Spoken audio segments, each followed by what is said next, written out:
Yo guys, welcome back again di Bitcoin Update. Ini update saya dari Bana Hills, area kayak puncak gunungnya di Danang ya teman-teman sekalian. Tapi di sini menariknya nggak dingin sama sekali. Mungkin kalau subuh kayak jam 2, jam 3 tuh mungkin dingin ya. Tapi saya di sini lagi berada di sebuah bar. Ini technically karena mereka tutupnya rata-rata jam 5 sore, jam 7 tuh udah pada tutup ya. Jadi yang buka ya paling tempat-tempat begini. Tapi ini memang dekat hotel tempat saya nginep. But anyway guys, nanti akan ada video trio kwek-kwek ya, lengkap. Di situ akan ada pembahasan cukup mendetail. Dan ini sekalian saya mau update aja perkembangan dari market, terutama pasca CPI kemarin ya. Jadi kalian tahu kan, kita udah sempat ngebahas tentang CPI. Apa aja sih kira-kira yang bisa menjadi trigger, kemudian market tuh berpotensi pergerakan seperti apa gitu. Nah sementara yang bisa kita update kan ini gini ya guys ya. Ini mungkin kalian mudah-mudahan nggak bingung ya. Oh my. Oke, ini dia teman-teman. Jadi yang menarik tuh dari data kemarin, CPI itu ada dua ya. Yang pertama adalah yang core CPI year over year. Itu angkanya dari 2,9% ternyata di atas konsensus guys. Naik ke 3,1%. Ya, apa tuh dampaknya? Well, 3,1% sebenarnya relatif nggak begitu baik ya. Sama aja kayak kita bilang ibaratnya ya Jerome Powell juga galau lah ibaratnya gitu kan. Gimana nih dari segi data inflasi itu ternyata masih tetap tinggi gitu kan. Belum turun sesuai dengan harapan yang mereka mau gitu ya. Tapi yang menarik, CPI year over year-nya itu 2,7%. Jadi tetap. Nah dengan dua data ini dikombinasikan, itu anggapannya para pengamat ya, kalau saya ada baca-baca, saya ada pelajarin, mereka beranggapan bahwa this is not hot enough untuk mereka tetap mempertahankan rate. Jadi dengan angka ini kelihatannya besar probabilitasnya untuk Fed itu jadi memangkas suku bunga pada bulan September.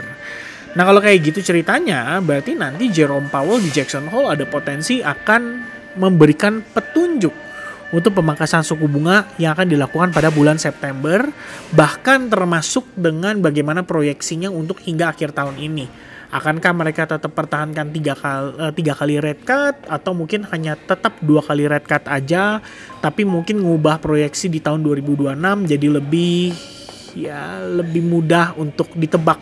Akankah di rate cut lebih sering atau gimana gitu. But anyway, dari segi dua data tersebut, I think responnya terhadap market itu relatif positif. Jadi kita ngelihat market itu menanggapi dengan pergerakan yang relatif positif. Harusnya sih ya, hal tersebut disebabkan oleh kondisinya di mana mereka memiliki tanggapan kalau ya seperti yang tadi kita bahas, the Fed pada akhirnya akan melakukan rate cut ya pada bulan September. Yang paling ketara banget adalah di stock market. Kalian bisa lihat ya, ini kan baru aja open nih, New York Open ya. S&P 500 open tuh ada gap dan dia masih nanjak menciptakan all time high baru. Ini S&P 500. Bagaimana dengan Nasdaq yang secara pergerakan itu memiliki korelasi positif dengan kripto? Ya, mengingat Nasdaq itu adalah tech stocks atau saham-saham teknologi. Guess what? New all time high. So, dengan kondisinya kayak begini, isn't that obvious kalau market itu masih bisa di-pump ya. Terutama untuk Bitcoin juga masih bisa menemukan titik new all time high-nya dengan dukungan dari segi makro. Mungkin nanti per September harapannya. Dan yang perlu di-note ya teman-teman sekalian, ini banyak orang salah persepsi. Wah, kalau benar kayak gitu, berarti nanti Jackson Hole keluarin data atau misalnya ngeluarin statement, nanti jangan-jangan dianggapnya market akan ngepump terus nih. Belum tentu ya, bisa aja ini udah pricing in guys. Jadi orang udah ngolah nih ya, ngolah dalam arti beberapa poin. Kalau misalnya kalian lihat Jackson Hole ya, Jackson Hole Symposium 2025 ya, kalian ketik aja tuh di Google, keluar tuh temanya teman-teman, adalah labor market in transition. So penekanannya kalau kita lihat dari segi tema ya, adalah dari labor market. artinya data tenaga kerja kan. Dan kita per tanggal 1 Agustus kemarin ngedapetin satu fakta menarik bahwa tenaga kerja secara data dalam beberapa bulan terakhir itu terus direvisi. Yang lebih parah adalah revisian terakhirnya. 147.000 atau 143.000 turun jadi 14.000. Apa nggak kesel, ya kan? Dan dengan demikian, artinya bisa dikatakan terbukti bahwa apa yang Fed anggap selama ini solid dari segi labor market ternyata nggak solid banget. Malah mereka kemakan sama data yang palsu atau data yang tidak sesuai dengan sebagaimana mestinya. Nah kalau kayak gitu harusnya pembahasan Jackson Hole udah clear gitu kan, bahwa mereka harusnya punya pertimbangan ada resiko dari peningkatan angka pengangguran dan itu bisa saja berlangsung sangat cepat sekali. Kalau sekarang kan update terakhir adalah 4,1% naik ke 4,2% dari segi data pengangguran. Akankah September naik lagi? Bisa jadi loh dengan revisian NFP separah itu. Ya sekarang katakanlah NFP keluarin data terakhir masih bagus gitu di atas 120.000. Lah ntar bulan depan kalau direvisi jadi 20.000 gimana? Apa nggak pusing loh? Ya ternyata data NFP disangkanya nambahnya 100.000 keluarnya cuma 20.000. Direvisi lagi, dievaluasi lagi. Dan akhirnya ini yang bisa bikin the Fed jadinya salah langkah. Ya, terlalu lambat dalam menentukan pemangkasan suku bunga, otomatis dampaknya akan cenderung negatif untuk pertumbuhan ekonomi, terutama investasi para pengusaha di negara Paman Sam. Ya, kira-kira begitu guys ya. So, by that logic, I guess dengan kondisinya inflation report ya secara data menunjukkan kondisinya seperti itu dan dianggap not hot enough, I think itu udah ngasih tahu ke kita kalau market itu harusnya udah mulai positioning dari dua kondisi tersebut. Yang pertama adalah NFP-nya, yang kedua adalah dari segi CPI-nya atau inflation report-nya. Jadi anggapannya kalau Federal Reserve punya concern terhadap data tenaga kerja, harusnya mereka akan pertimbangan untuk melakukan rate cut pada September mendatang. That's it. Ya, that's the big clue yang kita bisa ambil kesimpulannya dari CPI. Nah, per besok kan juga masih ada data CPI ya. Ini per tomorrow ya, itu harusnya kan akan ada data PPI yang akan dirilis pada 19.30. Ini ekspektasinya dari segi PPI sih bisa naik ya 0 sampai 0,2%. Cuman setahu saya sih rata-rata PPI nggak terlalu ngefek ya. Utamanya tetap lebih dilihat dari inflation rate sisi konsumen. Kalau PPI itu kan dari sisi produser. Jadi somehow mungkin nggak terlalu hot ya teman-teman. By the way kalau kalian penasaran kenapa ini pakai bahasa Vietnam gitu kan, bisa diganti, iya. Tapi saya udah biasa juga kok. Ini yesterday, ini today, ini tomorrow, this week ya, next week gitu. Jadi udah biasa juga. Dan saya udah tahu gitu kayak jam-jam rata-rata keluarin datanya kan jam berapa tuh udah kelihatan gitu. Dan di sini kan bisa dibaca juga ya PPI, LOI, ya Tang Tren Tang. Nah ini kayak Tang Tren Tang nih kayaknya year over year nih ya. Nggak tahu deh bener salah atau enggak ya. Cuman salah satunya ini pasti core PPI. So yeah. Ya by that data harusnya akan mengkonfirmasi lagi ya, extra confirmation. Kalau misalnya ternyata PPI-nya juga bahkan masih di bawah forecast, I think itu semakin memperkuat argumentasi kalau Fed akan melakukan eksekusi transisi kebijakan per September nanti. So that's gonna be very good news ya. As per today teman-teman, Bitcoin so far sih so good. Kita ngelihat tadi New York Open sempat ada upaya manipulasi ya, tapi saya ngerasanya sih ini ya udah kebaca lah ya. Kalaupun manipulasi mungkin sifatnya hanya untuk nurunin penumpang, hanya untuk likuidasi over leverage position dari orang-orang yang ngelong gila-gilaan gitu.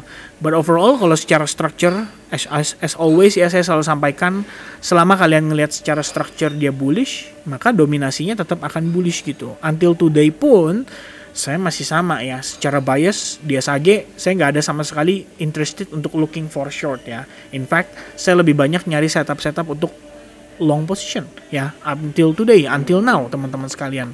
Dan dengan kondisinya Bitcoin saat ini sebenarnya kalau misalnya mau dicari long positionnya sih udah agak telat ya. Ini udah confirming potential higher low, dan setup ini sendiri saya bikin itu sebenarnya pada saat kemarin itu live streaming sama teman-teman di SAG.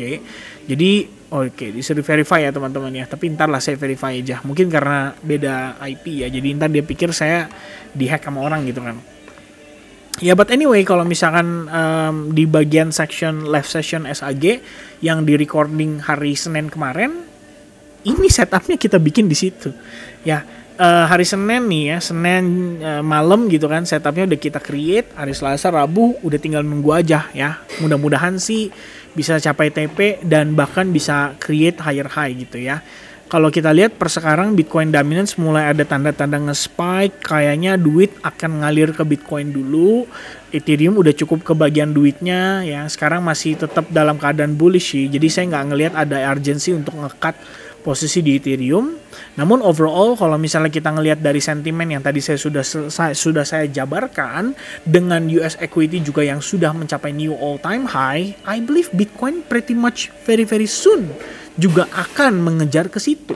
Ya, jadi kalau misalnya kondisinya kayak gini, buat saya pribadi, saya hanya akan maintain my bullish bias. And even more important, ya, lebih penting lagi adalah, karena kalau hari ini kita closing di atas area ini ya, ini kalau saya abaikan, ini saya hapus kayak gini teman-teman. Kamu bisa lihat bahwa this is the only SNR horizontal yang nahan Bitcoin untuk tidak mampu menciptakan momentum bullishnya. So kalau dia bisa closing daily perspective above that resistance, I guess dengan kondisinya kita bisa mengkonfirmasi market untuk menciptakan new all time high by this week. Ya, probably before Jackson Hole kita udah dapetin new all time high baru. Nanti Jackson Hole mungkin jadi sell the news eventnya karena orang baru realize kayak wah ini the Fed beneran mau ubah nih, mau pivot gitu. Sementara whales, para smart money pastinya kan udah positioning dari data-data NFP, dari data-data CPI yang keluar. Mereka udah ngelihat itu sebagai opportunity untuk mereka mark up harganya. So by the time harganya udah di mark up kayak begini, ya udah sih saya rasa udah tinggal nunggu waktu doang ya sampai akhirnya market akan realizing kalau ya it's too late to buy gitu kan, dan akhirnya lagi-lagi build up atau building liquidity untuk long leverage ya, pada akhirnya long leverage lagi dan antara yang jadi calon-calon mangsa ya, artinya menjadi calon-calon likuiditas untuk dihajar ketika nanti koreksi berlangsung gitu. Jadi buat mereka yang merasa terlambat untuk nge-long, terlambat untuk nge-buy, mereka akan maksa masuk dengan leverage gede dan margin besar. Nah, eventually di sini yang bakal jadi mangsanya para whales ini. Dan probably nanti sell the news event. I don't know ya teman-teman. Tapi gimana menurut pendapat kalian? Ya, but overall yang saya lihat kayak gitu untuk Bitcoin ya. Dan kondisi untuk altcoins-nya kalau misalnya kalian nanya ke saya, ini harusnya patokan kita nanti berdasarkan dari others dominance. Kita hanya butuh others dominance on the daily perspective bisa close di atas 8%. Kalau bisa dia close di atas 8%, harusnya alts akan kebagian money flow. Tapi untuk saat ini, PR-nya pertama adalah Ethereum dulu. Ya, saya ngerasa Ethereum itu secara momentum udah bagus. Dia mungkin akan ngejar ke 15% untuk dominance-nya. Dan by the time nanti udah 15%, Ethereum harusnya udah new all time high. Pada saat itu terjadi, baru saya berpikir ada potensi market altcoins itu baru bisa kebagian money flow. So PR-nya panjang ya teman-teman sekalian, akan berproses sekali untuk ke arah sana. Tapi saya ngelihat kalau misalnya dari segi makronya mendukung, biar gimana pun uang-uang panas ini akan ngalir ya. Mereka akan coba cari alternatif untuk mereka berspekulasi. And guess what? What is the best instrument untuk mereka spekulasi? Jawabannya altcoins ya, karena sekarang udah di build up nih ya kan, udah ada beberapa korporat itu menggunakan BNB sebagai treasury mereka, make SUI sebagai treasury mereka. Jadi sebenarnya kayak menarik banget ya, kok mereka mulai ngelirik gitu kan. Apakah pertama ngelihat Bitcoin terlalu mahal, kedua ngelihat Ethereum juga sama, udah nanjak gila-gilaan. Jadi mereka harus cari alternatif, dan alternatifnya mungkin koin-koin layer 1 atau mungkin koin-koin yang sekiranya secara fundamental utility itu kelihatan jelas. Jadi mereka bisa lebih confident untuk nge-build tesisnya dan menjadikan itu sebagai sumber atau aspek pertimbangan mereka untuk jadi sebagai treasury dari company mereka. Ya probably itu yang saya lihat untuk saat ini. But for now teman-teman sekalian, enjoy the Bitcoin pump, enjoy the Ethereum pump. Tinggal teman-teman pikirin aja ya kira-kira gimana sih nanti teman-teman punya exit plan gitu. Ya pastiin kalian udah punya itu sekarang. Jangan sampai nanti udah lari sekenceng-kencengnya kalian nggak tahu harus gimana ya. Itu bakal jadi malapetaka buat teman-teman. Apalagi kalau kalian yang gak punya plan di market ya, bakal galau, bakal bingung, bakal harus ngapain dan lain sebagainya. Akhirnya ikut-ikut arus doang dan malah jadi nyangkut gitu, karena kalian gak ngerti risk manajemennya dan lain-lain ya. Itu aja reminder dari saya, as always ya, itu menjadi sebuah pengingat Dan tugas saya juga menjadi sebuah pengingat karena saya udah ngelalui berbagai cycle teman-teman. 2021 teman-teman yang follow saya udah tahu kita exit plan-nya kayak gimana. 2022 during bear market saya juga yang nemenin. 2023 during market start shifting jadi bullish saya juga yang informasiin. Dan sampai hari ini kita masih bareng-bareng ya. Saya juga nggak akan ninggalin teman-teman.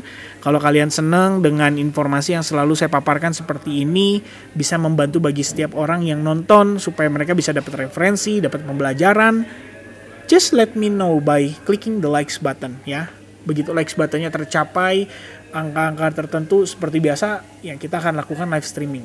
Cuma untuk kali ini aja ya, saya belum dapat timing yang tepat.